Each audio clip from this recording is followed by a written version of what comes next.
Switchcraft is recorded live 3 times a week on Tuesdays and Thursdays at 3 p.m. U.S. Eastern and on Saturdays at whatever time I can get to it. Tune in live over at twitch.tv/runjumpstomp. This episode of Switchcraft is brought to you by Joe Esquenazi. Support Switchcraft and my other content for as little as $1 over at patreon.com/runjumpstomp. There we go. We are off to the races. Intro, save. We'll go ahead and save that as... I gotta clean up this folder. SC191.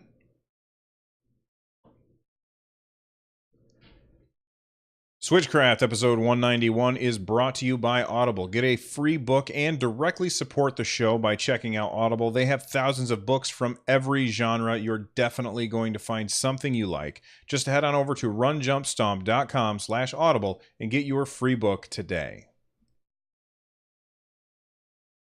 Oops. What did I just do? There we go. We'll call that... sponsor. Save. Fuji apples are good. Fuji apples are okay. I prefer... what is that apple? They're really expensive. Like, whenever we go apple picking, I always get these kind, and my wife is like, those are expensive. Oh, I cannot remember what they're called. Honeycrisp. Honeycrisp apples are fantastic. Fisto, you like the Artemis audiobook? Nintendo, hopefully you're the only one not seeing anything, or I've screwed something up.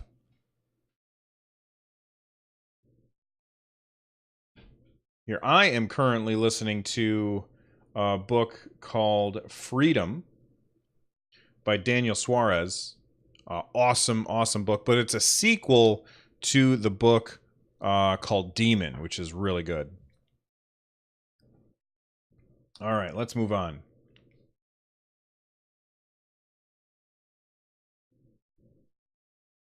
Oh, let's click this first.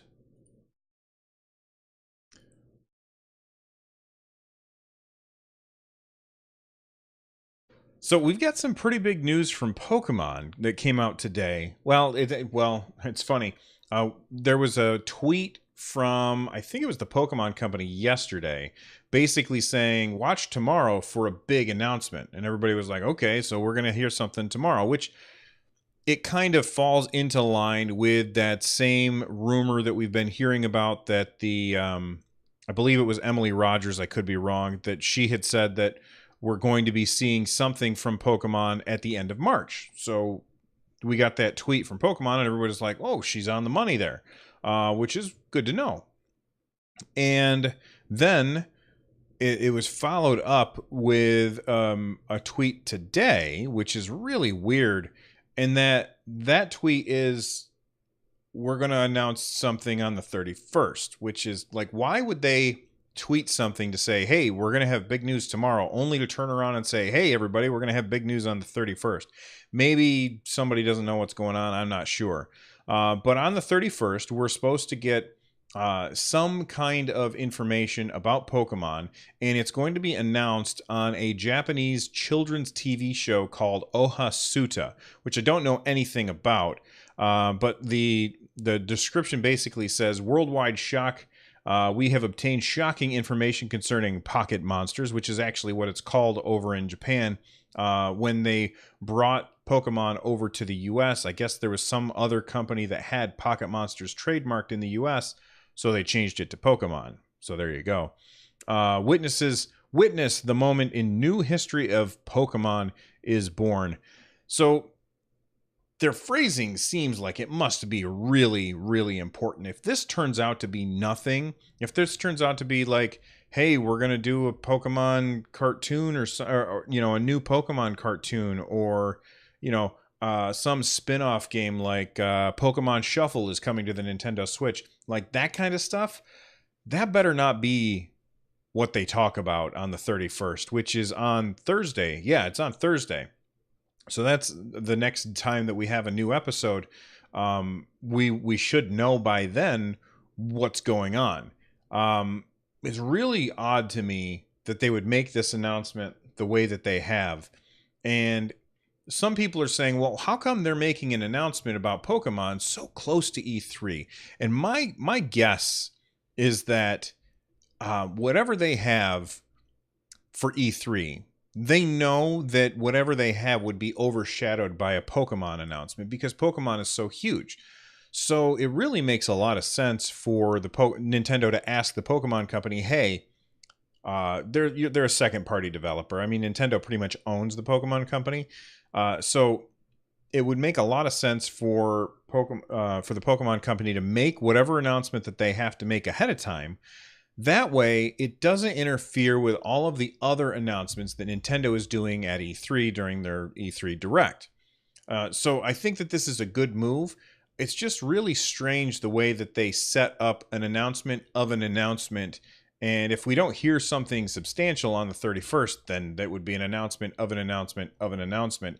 And I think it would leave a bad taste in a lot of people's mouths. So I'm predicting that we're going to finally get like some real footage of the new Pokemon game that's coming to the Switch. That's what I think everybody is expecting. And if Nintendo and Game Freak and the Pokemon Company, which what a tangled web of who is what there.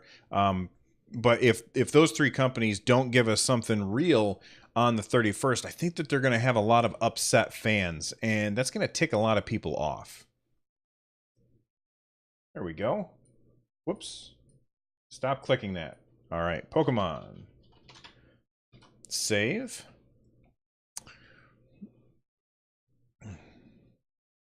It's an all-new Magikarp game. That's right, Vaxxer. Thank you. Well, I know right now we've got a few people here hanging out with me watching at twitch.tv/runjumpstomp, but there's also a lot of people who are not watching me right now, and they are all over at twitch.tv/Bethesda, because Bethesda, for the last 3 or so hours, have been streaming a Fallout Boy figure. Not an amiibo, because the base is too thick, but a Fallout Boy figure standing in front of an old school TV, and it has the "Please Stand By" logo that Fallout has been known for. And that means that we're going to be getting an announcement for some kind of Fallout game soon. Now, does this mean that it's going to be a Nintendo related thing? I don't know. So far, the only action that's really happened has been somebody wearing an Elder Scrolls shirt walked into the shot, kind of straightened their shirt, whispered something into the statue's ear, and then walked off of screen. So I'm not sure what exactly it is that they're doing, but I'm very interested. Now, let's talk about the speculation that people are saying. Some people are saying, well, look, we're going to be having an announcement of Fallout 4 for the Switch. People are saying Fallout 3 for the Switch. And what do I think is most likely? Well, what I think is most likely is that we'll definitely... Okay, I don't want to say definite. We were talking about this in Discord earlier, and somebody says, if they announce Fallout 3 for the Switch, does that mean that the previous Walmart leak is... I put the quotes around the wrong thing. The Walmart quote leak is then official or to be believed? And I personally would say no. I feel like the Fallout 3 coming to the Switch is, in my opinion, almost a foregone conclusion. I mean, it was built on the same engine as Skyrim, I believe. I could be wrong, but I'm pretty sure that Skyrim and maybe Fallout 4 was the same engine as Skyrim. I could be mixing things up. Maybe chat will correct me here in a sec. Vaxxer is saying it was. So Fallout 3 and Skyrim were both built on the same engine, okay? And the fact that we got Skyrim on the Switch, it's a no-brainer for Bethesda to have somebody port Fallout 3 over to the Switch. Now, then we've got Fallout New Vegas, which I never played Fallout New Vegas, and I heard very, very good things about it. It's weird. I bought it on Steam for on one of those Humble Bundle things where you get a bunch of games really cheap. And I got it on Steam super cheap. and I just never loaded it up. And I've just been too busy, and I've got a huge backlog of games on Steam that I don't think I will ever get to. But if it comes to Switch, if Fallout 3 and New Vegas come to Switch, then I am in. I'm going to buy them and play them again, because it's been a very long time since I played Fallout 3. What else do I expect? Well, I expect that we'll probably have Fallout 4 VR for probably PS4, PC, not Xbox One. Probably Fallout 4 remastered for PS4 and Xbox One, and that's probably the same version that we'll get on Switch, probably just lower resolution or lower frame rate or something like that. And, you know, we also have Fallout Shelter, which is this fun little phone game that would play very well. I guess it also came out for PC, and I never played it there. Vaxer in chat says, wasn't there already a VR for Fallout 4? I'm not sure. I knew that there was VR for Skyrim, but I don't know about Fallout 4. Some people are wondering, is Fallout 4 going to come to the Nintendo Switch? And I think that was made on a new engine.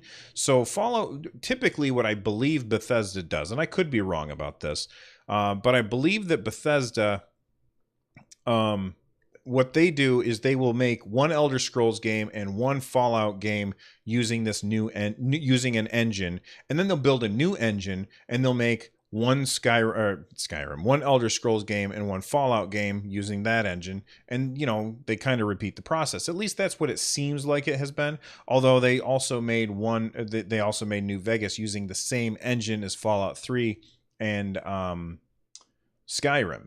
So, that kind of pokes holes in my theory there. I'm very much looking forward to the idea of Fallout 3 and Skyrim being games on the Switch. And I think it makes a lot of sense. The Switch has been a really good place for some open world games, and that's what I think is going to happen. Now, there's also rumors that there's this third thing that they're going to do that's not Fallout and it's not Elder Scrolls. I don't think that they would do that prior to E3, especially when they're showing off Fallout and Elder Scrolls stuff in the on the Twitch page, which I guess has 141,000 people watching it right now. They're just watching a statue standing there waiting for something to happen. Pudding says Fallout 3 is made on Gamebryo, which is a third-party engine. Oh, that's interesting, Pudding. Thank you for letting me know. Fisto in chat wants to know, is it too early for Fallout 5? That's a good question. Is it too early for that game to come out? No. It will sell like crazy, and I hope that it does come out. But has it been enough time since Fallout 4 for them to have time to make Fallout 5? And that's the real question. I guess it really depends on how much manpower Bethesda has over there. I mean, Todd Howard, he's done a great job at E3s in the past where he gets up on stage and he's like, look, this is what we're working on, and you can buy it in 6 months. He doesn't do what Square Enix does where they show off something way too early just to make sure that the investors are happy, and then they fail to deliver. Final Fantasy VII Remake, I'm looking at you. Todd Howard does a really great job to not overpromise and to make sure that they deliver. I mean, when they announced Fallout 4, that was at E3, they said, and here's Fallout 4. You're going to be able to play that in November, I think it was. I could be wrong. Maybe it was September. And, by the way, you can play Fallout Shelter right now on your phone, it's a really good phone game. And I think it would also do well on the Switch. And I think I was talking about this before and I got sidetracked because I saw something shiny. But what do you guys think that we're gonna see? Please let me know. Email me at runjumpstomp@gmail.com or tweet at me at runjumpstomp. There. Fallout. Save. They're focusing on Rage 2 and Elder Scrolls right now. Well, their Twitch page right now seems to claim otherwise, because they're focusing on Elder Scrolls and Fallout on that. And maybe they have a lot of teams,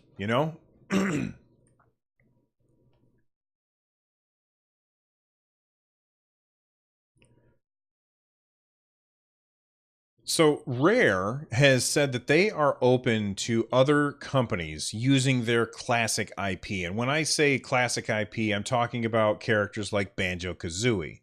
And honestly, I think the other thing would be like Killer Instinct characters. So that's their classic IP. I don't know much of what games off the top of my head that Rare made, but I know that they made Donkey Kong Country. That's not within their realm, so that doesn't matter.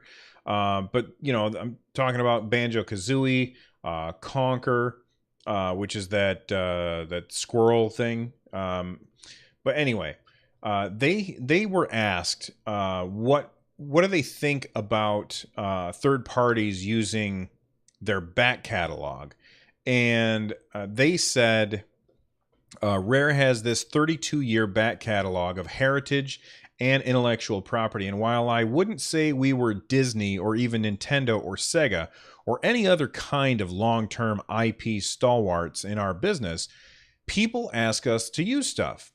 It's absolutely not out of the realm of possibility, but not only does the why have to be right, but the team and the people and the who have to be right. Rare is the guardian of Rare's intellectual property, and who knows what the future holds. Now, that was from Craig Duncan talking to, I'm not sure who. Let me click on a link right here and we'll see who said it. Oh, it's I can't find who said it. It's not important. You can click the link in the show notes and find out yourself. But why am I talking about this? Well, because we know we've got a new Smash game, and people have asked. In fact, Nintendo asked people to submit ideas during Smash 4 about what characters do you want to see in Smash Brothers, and one of the ones that won was Bayonetta. You know, and we ended up with Bayonetta in Smash Brothers, which is a third-party IP. We ended up with Cloud Strife in Smash Brothers, which is third-party. And, you know, Smash Brothers has grown well beyond the bounds of just Nintendo. And now it includes third-party characters like we've seen in the past, like Snake hiding under his cardboard in the GameCube version, I believe. You know, we've got Sonic, we've got Pac-Man, we've got stuff from all kinds of different developers in the Smash Brothers game. And honestly, I think that that's a good thing for those other developers because it reminds people, hey, look, these are characters that are... Smash Brothers has become a place to put retro stuff up on a pedestal and show it off and remind everybody, hey, look at this. This used to be a thing, and it used to be something that was absolutely huge. And I think it would be really good for both Nintendo and for Rare to have a character like Banjo-Kazooie in the new version of Smash Brothers. Now, do I think Conker should be there? Not really. A lot of people would say that that's probably one of the best 3D platforms on the Nintendo 64 ever, Conker's Bad Fur Day. But it just doesn't feel like it would belong with Nintendo on this. You know, in the same universe as Mario and Zelda and Metroid and stuff like that. So I don't think that belongs. But Banjo-Kazooie almost feels like a first-party Nintendo platformer. Like, that's the kind of pedigree that we're talking about here. And I would love to see that character in there. And here's something else that I just thought of that would be really, really cool. And that would be, what if, we're jumping back a story now to Bethesda. What if Bethesda allowed the Fallout Boy, you know, the little blonde-haired dude that is on all the pictures for your perks in the game. What if that was a character that was in Smash? That would be really cool, and that would be one hell of a reveal. I don't think that would be a reveal that they would do today. They would obviously save that for E3, but I would love to see the Fallout Boy character in a Vault Boy. That's what it is. Vault Boy. Sorry, I forgot.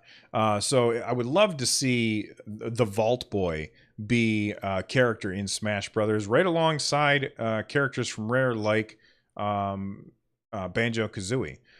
So anyway, there you go.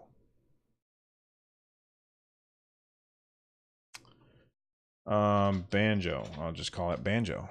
I don't think people want Fall Out Boy. Yeah, sorry. Fall Out Boy is a music band you really like. They got a couple of good songs.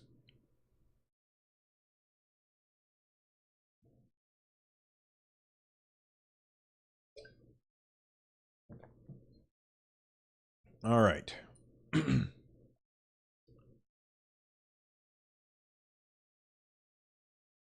Well, Mega Man 11 pre-order trailer is now up. You can click on the link in the show notes over at runjumpstomp.com/191 in order to check that out. Mega Man 11 looks really good. I'm not going to play the video here because it'll get flagged by YouTube, and then they'll start throwing commercials on this. But Mega Man 11 looks really good, and I'm very excited for the game. And just watching that video got me excited to play the collection, which just came out. I think it was the 30th anniversary collection of the Mega Man, which has it's 2 different games, and it has like 10 games total between the 2 of them. And I'm definitely going to pick that up. I don't have time to play it right now, but it's definitely something that I want to pick up. And I'm really excited for that, and I'm even more excited for Mega Man 11 because Mega Man 11 looks like a lot of fun. I love the updated graphics to it. I like how it looks like it's got this really cool thing that it showed off in the video, is these 2 gears that are installed in Mega Man now, and he has the ability to slow down time. And one of the things about Mega Man games is they have a high level of difficulty. And because the difficulty level on those games is so high, it's a little daunting for some people, I think. And I went through and I played Mega Man 1 way back when I first started doing stuff on YouTube. Even before I started streaming on Twitch, I had played this. I recorded my entire playthrough and I was going to upload it. And then I decided, you know what? I'm not going to upload this. I ended up deleting all of my footage, but I played through and beat Mega Man 1, and then I was going to do 2, and I just got distracted and never did. So the one thing I will say is that the first one was extremely difficult, and the addition of like this slowing down time version makes it a little more accessible. So I'm looking forward to Mega Man 11, and I think you guys should definitely check out that trailer. Kimbalina66, holy crackers. Thank you so much for the subscription. Where is my hat? Oh, my hat's over on the chair.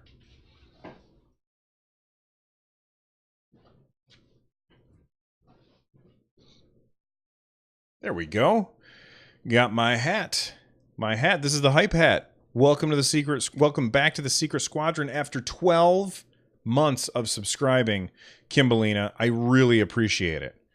Sorry I didn't stop in the middle and say that. I just wanted to finish my thoughts first.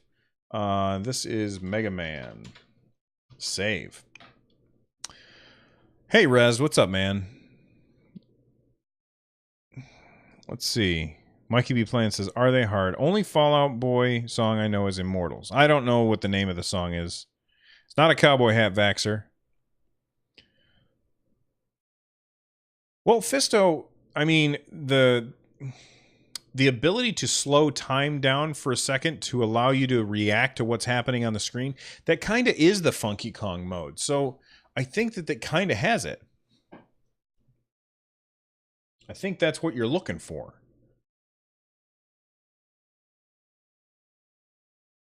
All right. Let me open this so I can put it up on the screen. All right, here we go. Wait. Okay, here we go.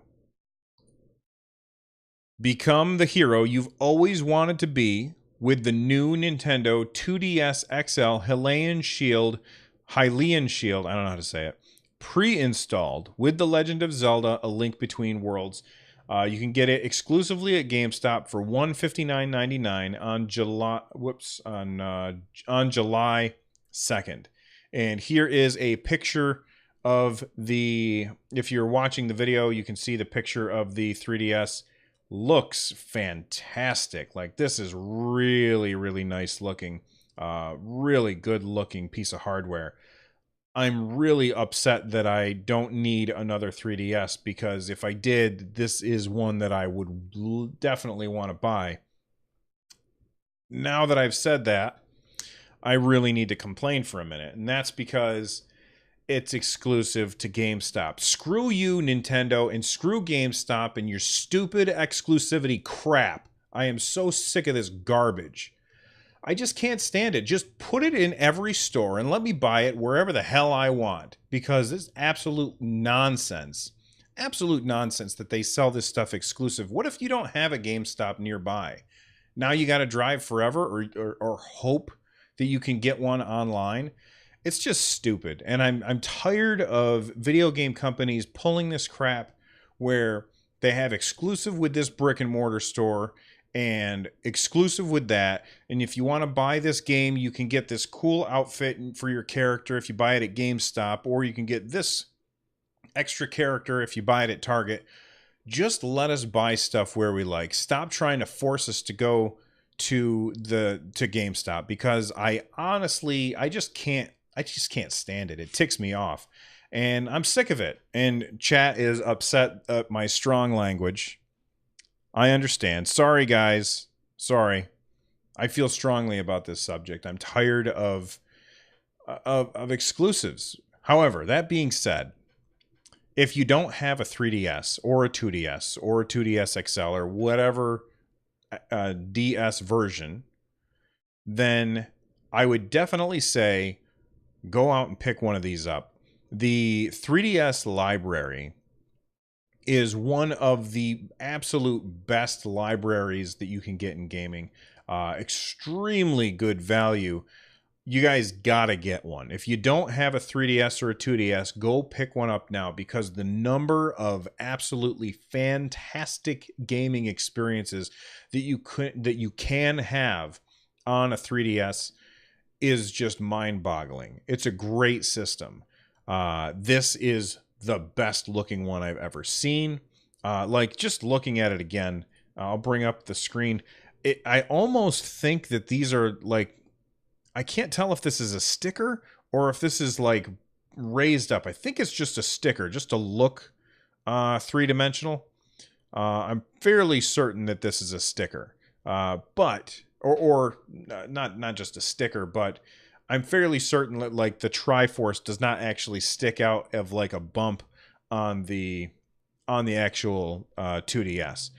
But I think it looks great, and if I had to choose out of any 3DS to play, it would be this one. Now, just so you know, if you do pick up this one, it doesn't have the quote-unquote 3D, but most of the time I left that off. I mean, I had the new 3DS XL, the one that's got the little nub, that's the C-stick, and right now my daughter's trying to come into into my room. No, I guess not. 1 second. What? What? It's... Oh, okay. Okay. She needed my key. What the hell was I saying? Does anybody remember where I left off? Because I lost track.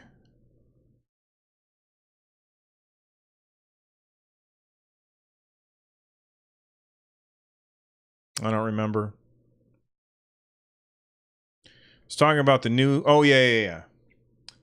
So I've got the one with the... Sorry, I got interrupted by my daughter real quick. I had the one with like the C stick, and it had 3D where it would like track your eyes, so that if you weren't sitting directly in line with the 3DS, it would still work really well.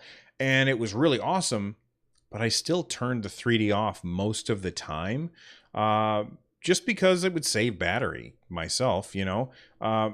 And honestly, almost all of the games would play perfectly well on the 2DS. So I would say this is the one you want to get. If you can find one, due to the GameStop exclusivity shenanigans that Nintendo's pulling here. 2DS. Save. The new Nintendo The new Nintendo 3DS XL. Yeah, that's the one I have. I have a red one. This one looks amazing, though.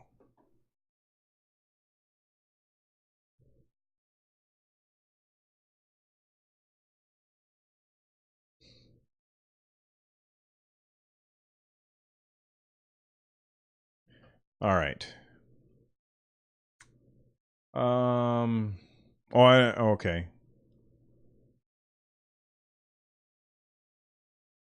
Oh, there's talk it might not come out overseas, Kodiak? That sucks. See, I try and be balanced when Nintendo. When Nintendo. There we go. Sorry. When Nintendo does awesome things, I praise them for it. And when they do stupid things, I call them to the carpet for it. All right. Kimberlina66, thank you for the subscription. Hats off to you. Let's see. Where are we?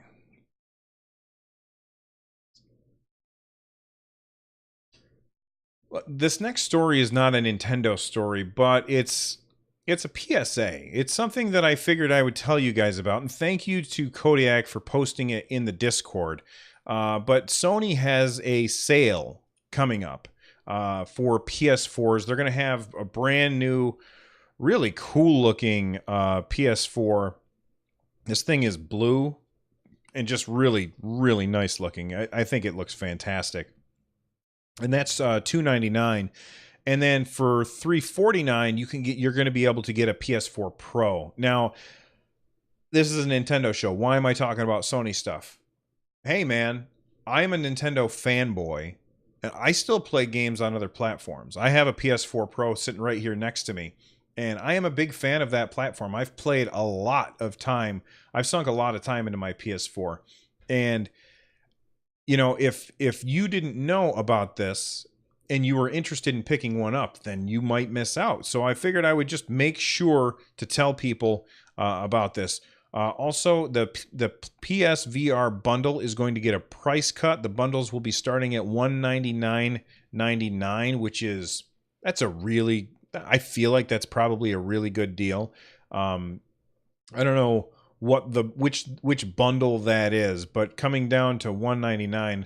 Oh wait, here we go. The Skyrim package is $100 more. You know what? I'm not sure. It's a little confusing, and I didn't read that ahead of time, so I'm sorry about that. Now the regular PS4 is not getting a price cut, so it's still going to be $299, but everything else is getting its prices reduced.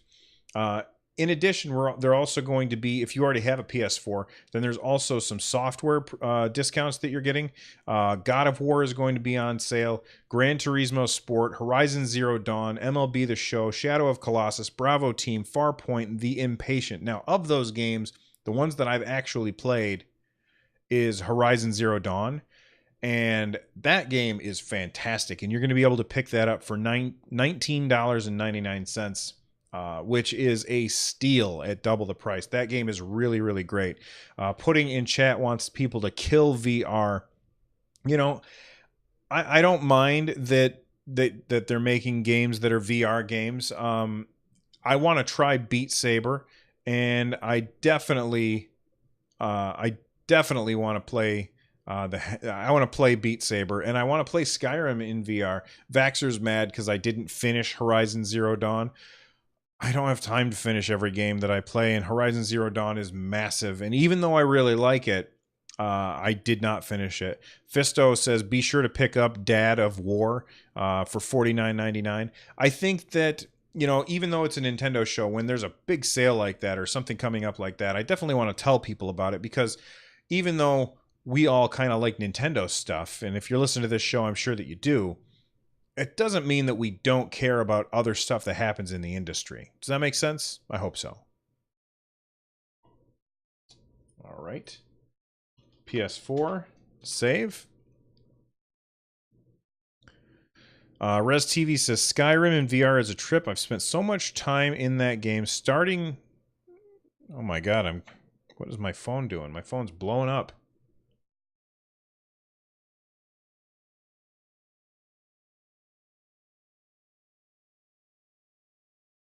Oh, okay.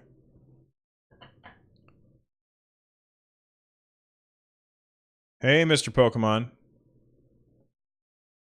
You know, TF Wagner, if you want to quote somebody, you just type exclamation quote, exclamation point, quote, space, and then what it is that you want quoted. And then it will add it. Here, I'll show you.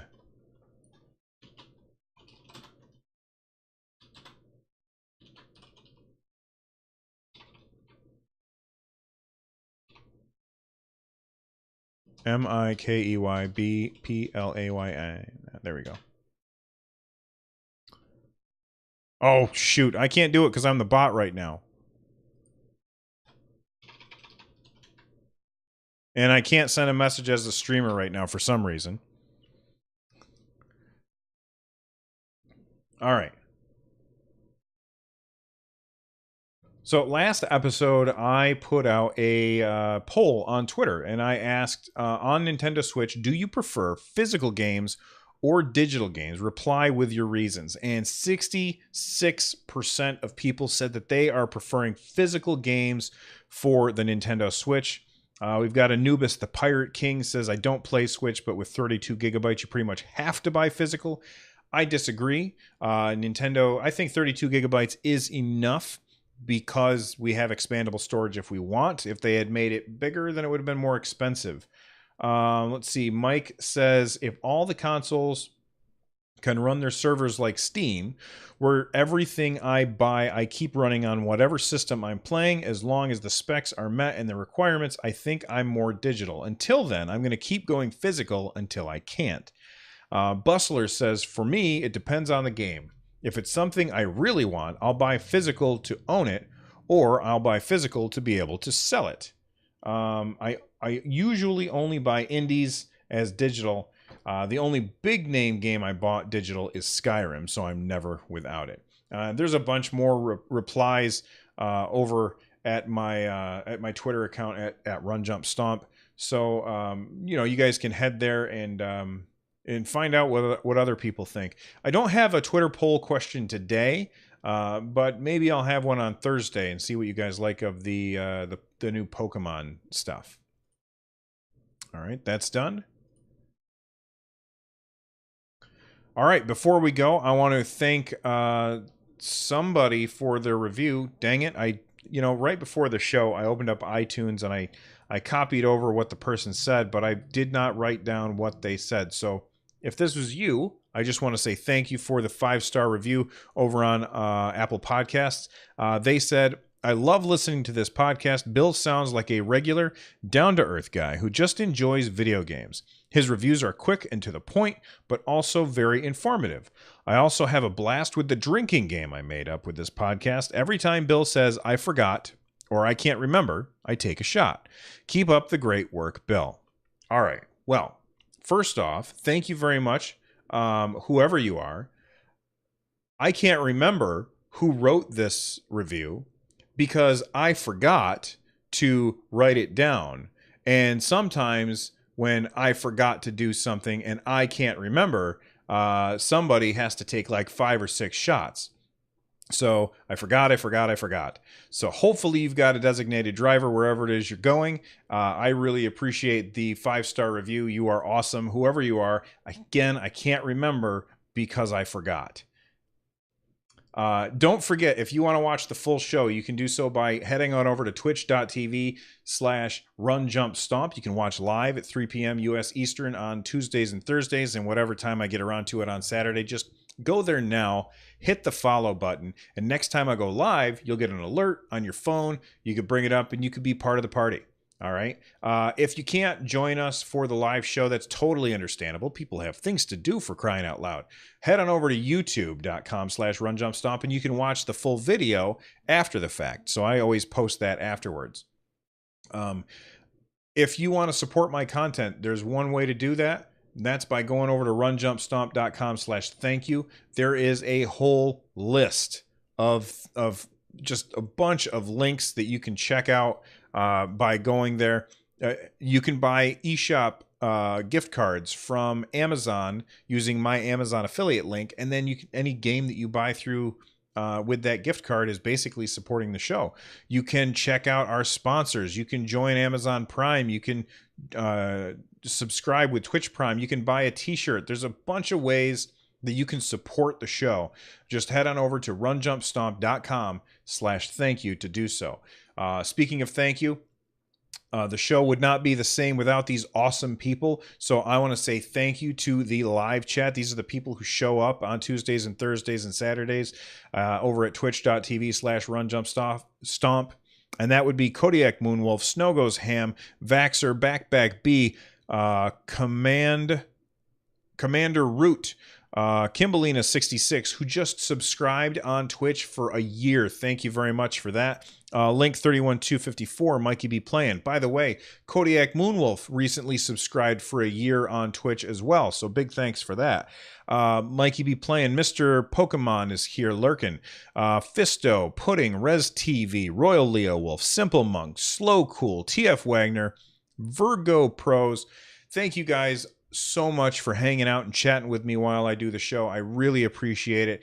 Big thanks go to Tom Winter and Noteblock for their use of their music on the audio version of this podcast. If you haven't already gone to their YouTube channels and subscribed, you're missing out because they are brilliant musicians. I am out of here, and I will see you guys on Thursday, and maybe we'll find out what Bethesda's up to, and maybe we'll find out what the Pokemon Company's up to. Only time will tell. Bye-bye.